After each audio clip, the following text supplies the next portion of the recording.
leader and the minority leader, I'll give you 3 minutes each. The rest of members, I'll give you 2 minutes each. Thank you, Honorable Speaker. And Honorable Speaker, as you have said, the petition is well in the House. And the Mr. Ndolo who has sent that petition is well within his rights. But Honorable Speaker, TikTok, as you read that petition, Honorable Speaker, I noticed that the Honorable Njeri Maina was actually on TikTok. Is that correct? Go on, go on. And Honorable Speaker, many of us, including myself, Honorable Speaker, I am on TikTok. Unashamedly. And my deputy whip here says she's also on TikTok. And there is nothing criminal, there is nothing evil being on TikTok, Honorable Speaker. I am also on Snapchat, Honorable Speaker. And all these apps are my teenage daughters who have downloaded them on my phone, shown me how to use them. Therefore, Honorable Speaker, as much as I feel what Mr. Ndolo says, there could be an element of abuse of all these apps. But Honorable Speaker, we cannot, as a House, preside over the banning, outright banning of any app. We cannot fight with technology. Honorable Speaker, what probably Ndolo should have done is to petition the House, and maybe that's what the relevant committee should do, is to look at ways how you regulate the use of these apps, how you restrict the age groups that will be able to use these apps, how the Communications Authority of Kenya and ICT authorities will be able to regulate the content that is being uploaded for viewership, to be able to view, for age groups that are not supposed to see certain content, are not able to see. But Honorable Speaker, outright banning will also be killing careers. Honorable Speaker, I know, and I've been to some establishment in Lavington where they have established a digital village. And in fact, around the country, Honorable Speaker, it's part of government efforts to establish studios where young men and women back in our villages can have studios where they can create content for use on TikTok, on WhatsApp, on Snapchat, and all these other apps, Honorable Speaker. And there are many young Kenyans who are earning a living from this, all these apps. Honorable Speaker, the content creators that even government now is tapping onto their resources in terms of revenue generation, Honorable Speaker, is because even government now appreciates that this is now an industry where we can even raise money from.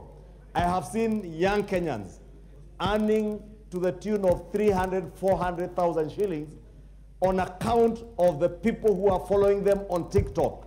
And therefore, Honorable Speaker, we just need to regulate the content that young people or small children who are underage are able to view and how they can use these apps.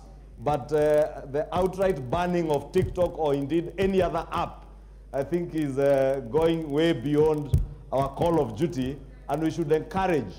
And also parents should take charge. That is why as a parent, I'm on TikTok. As a parent, I'm on Snapchat. And indeed, it serves very well if you are a good father. Because now my daughters are able to tell exactly where I am on Snapchat. They told me they had downloaded it so that they can tell exactly where I am at any point in time. They're able to track my movements. They're able to know when I'm coming home. Although at times, Honorable Speaker, depending on the circumstances, I have to switch off the location services. Because at times you also need to be a typical African father and appear home unannounced. Therefore, I knew my young daughters were also doing this so that they can also track to know when I'm about to get home.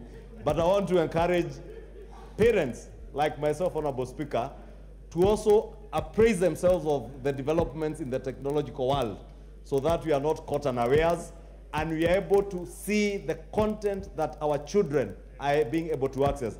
And therefore want to urge the committee to look more towards regulation of the use of these apps and the content that is being uploaded, who are able to access that content, Honorable Speaker, and also for government agencies to ensure that if you upload content that is not desirable for young people, you are heavily fined and probably even banned from using that app so that you don't become a serial abuser of children and underage people using these apps. With those many remarks, Honorable Speaker, I beg to support that petition with the amendment that we do not consider the outright banning of any app.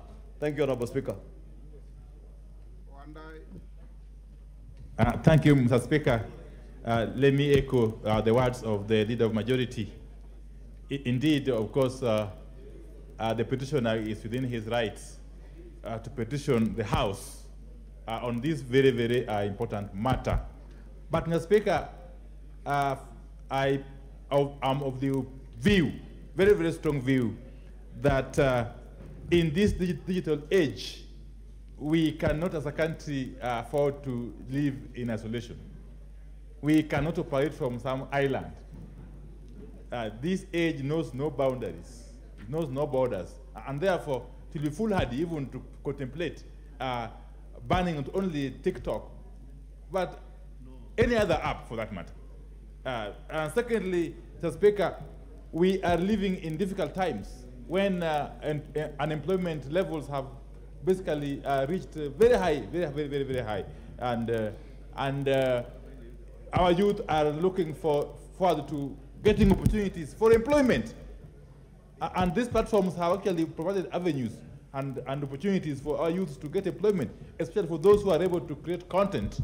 As a country which is responsible, we should be looking forward to opening up these spaces for the young people to continue to eke out decent living, Mr. Speaker. Mr. Speaker, finally, of course, I will urge the relevant committee to take its time and interrogate this matter adequately and come up with the appropriate recommendations. Thank you.